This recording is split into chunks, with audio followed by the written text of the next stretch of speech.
See, what would be the challenge if you have some data managed by a database system? आपके पास कुछ data stored है, उसको manage कर रहा है DBMS. So when ever you create new data, DBMS उसको store करने को देख लेता है कि मैं इसको कहाँ पे स्टोर करूँ. अगर आपको उसमें से कोई इन्फॉर्मेशन चाहिए होती है वो आपको रिटर्न भी कर देता है. DBMS is managing it. कोई क्लाइंट आता है, कोई यूजर आता है, वो आपको कहता है कि मुझे अब थोड़ा सा अपना डेटा दे दें. नाउ इट्स इंपॉर्टेंट कि आप पूरे डेटाबेस भी नहीं दे सकते उसको. डीबीएमएस आपने इंस्टॉल किया, आप तो टेक्निकल यूजर्स हैं, मे बी के the end user is not a technical user. तो वो जो एक गैप क्रिएट हो रहा है कि एक नॉन टेक्निकल यूजर को आप वो थोड़ा सा रिक्वायर्ड डेटा कैसे प्रोवाइड करेंगे. तो this becomes a question now. The solution lies in providing a software. कि आप एक एप्लीकेशन सॉफ्टवेयर दे दें कि वो एप्लीकेशन जो है वो रन होगी, वो क्लाइंट को उसकी रिक्वायरमेंट के मुताबिक वो स्पेसिफिक डेटा दे देगी, एज कंपेयर्ड कि आप उसको पूरा डीबीएमएस इंस्टॉल करके देते हो, उसे कहते कि भाई ये लो पूरा सर्वर पकड़ लो और इसके अंदर से डेटा एक्सट्रैक्ट करो. आप ऐसा नहीं करते. उसकी वजह यह है कि the user can be non technical, data के प्राइवेसी इश्यूज हो सकते हैं. So they can be a number of factors involve in this. Generally speaking आप कोई ऐसी एप्लीकेशन सर्विस इंटरफेस प्रोवाइड करेंगे जिसकी बेस पे कोई यूजर किसी स्पेसिफिक डेटा को एक्सेस करेगा. इसमें आपके पास लिहाजा हुआ ये कि एक आपके पास डेटा है, उस डेटा को जब आपने कलेक्ट कर लिया तो वो आपके पास डेटाबेस बन गई. ठीक है. एंड देन डेटा को जब आपने कलेक्ट किया तो ये आपके पास डेटाबेस बनी. डेटाबेस को आपने मैनेज करना था, इसके लिए आपके पास डीबीएमएस बन गया. डीबीएमएस यूजर पर्सपेक्टिव, एक जो एंड यूजर है, लेमैन यूजर है, नॉन टेक्निकल, उसके लिए डीबीएमएस को भी यूज करना मुश्किल है. Because you are technical people, आप तो यूज करना सीखेंगे, आप यूज कर रहे होंगे, लेकिन एक नॉन टेक्निकल यूजर तो नहीं कर पाएगा. अब उसके लिए आप उसको डीबीएमएस को इंटरेक्ट करने के लिए फर्दर कोई सॉफ्टवेयर एप्लीकेशन देते हैं. ठीक है जी. तो ये जो एप्लीकेशन होती है, यूजर इसके थ्रू डीबीएमएस से कम्युनिकेट करेगा और डीबीएमएस डेटाबेस में से डेटा फैच करके उसको यूजर को रिटर्न करेगा. ठीक है. अब ये जो एक पूरा सेटअप बन रहा है कि जिसमें आपके पास डीबीएमएस भी है, आपके पास एप्लीकेशन भी है, इस पूरी चीज को, इस पूरे सिस्टम को ओवरऑल अगर हम रेफर करना चाहें तो हम रेफर करते हैं एज डेटाबेस सिस्टम.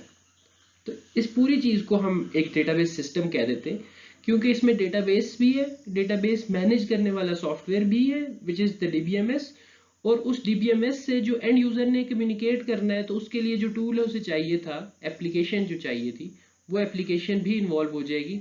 तो इस पूरे सिस्टम को हम डेटाबेस सिस्टम कह देते हैं. यूजर प्रोग्राम्स कोई भी हो सकते हैं.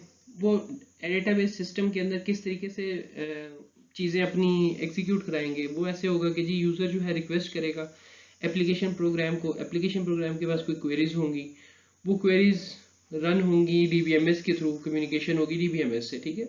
और सॉफ्टवेयर प्रोसेस करेगा इसको,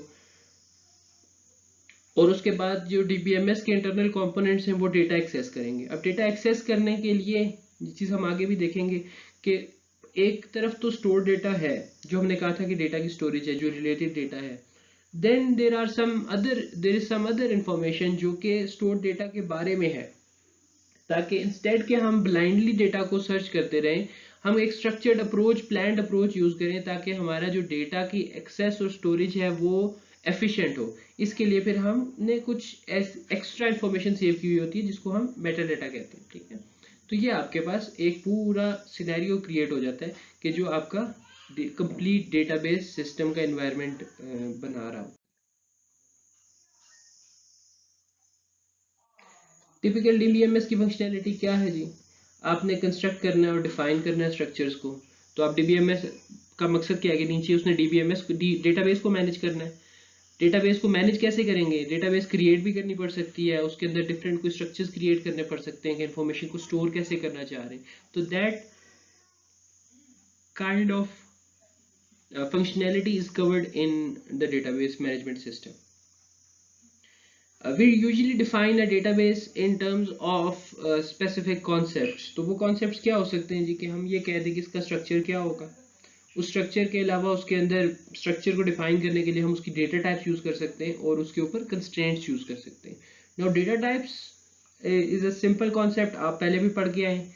आपके पास integer की data type होती है, string होता है, ठीक है. स्ट्रिंग को आप इन टर्म्स ऑफ डेटाबेस, आप इस डेटा टाइप का अल्टरनेटिव varchar होता है, जो कि हम फ्यूचर की अपनी कंटेंट कोर्स में देखेंगे. इसके अलावा अगर आप डेट स्टोर करना चाहें तो आपके पास डेट का भी होता है, ठीक है. मल्टीमीडिया के लिए भी फॉर्मेट्स बने होते हैं. तो ये आपके पास डिफरेंट फॉर्मेट्स हैं जो डेटा टाइप स्टोर करने के लिए होते हैं. ये जब आप डिफाइन कर देते हैं तो this is the same thing जिस तरह प्रोग्रामिंग लैंग्वेजेस में होता है कि अगर आपने एक डेटा टाइप स्टोर डिफाइन कर दी कि इस वेरिएबल की ये डेटा टाइप है, लेट्स से इंटीजर, तो अब वहाँ पे आप स्ट्रिंग स्टोर नहीं कर सकते. तो डेटा टाइप्स का भी फ़ायदा यही है कि आप जब बता देते हैं कि this kind of information is integer, तो फिर वहाँ पे सिर्फ इंटीजर ही स्टोर होगा.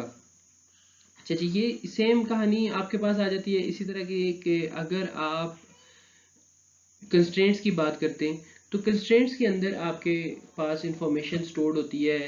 कंस्ट्रेंट्स बेसिकली ये बताते हैं कि डेटा के ऊपर एक्स्ट्रा क्या लिमिटेशंस लगानी है. फॉर एग्जांपल हम स्टोर कर रहे थे एज. अब एज के बारे में हमने बता दिया कि age is an integer, fine. Now integer data type काफ़ी ब्रॉड डेटा टाइप है जिसके अंदर कोई न्यूमेरिक वैल्यूज जो आती हैं, लेट्स से वो 20 भी आ सकता है which is a perfectly valid age. अच्छा, 30 भी आ सकता है, 10 भी आ सकता है, फाइन. 0 भी आ सकता है, -10 भी आ सकता है, -15 भी आ सकता है.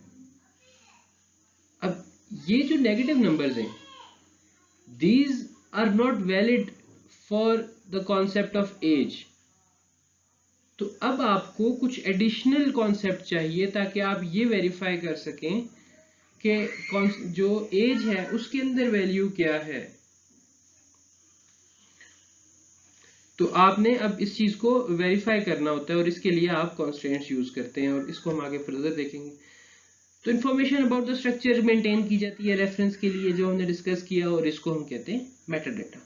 तो वो जो स्ट्रक्चर के बारे में एक ओवरऑल इन्फॉर्मेशन थी कि डेटाबेस जो आप बना रहे हैं वो डेटाबेस के अंदर क्या टेबल्स वगैरह हैं, वो हम आगे उसको मजीद भी देखेंगे. डेटा टाइप्स क्या हैं, कंस्ट्रेंट्स क्या हैं, ये सारी इन्फॉर्मेशन जो हमारे पास होती है, तो इसको हम अलग से भी स्टोर कर लेते हैं. इसको हम मेटा डेटा कहते हैं.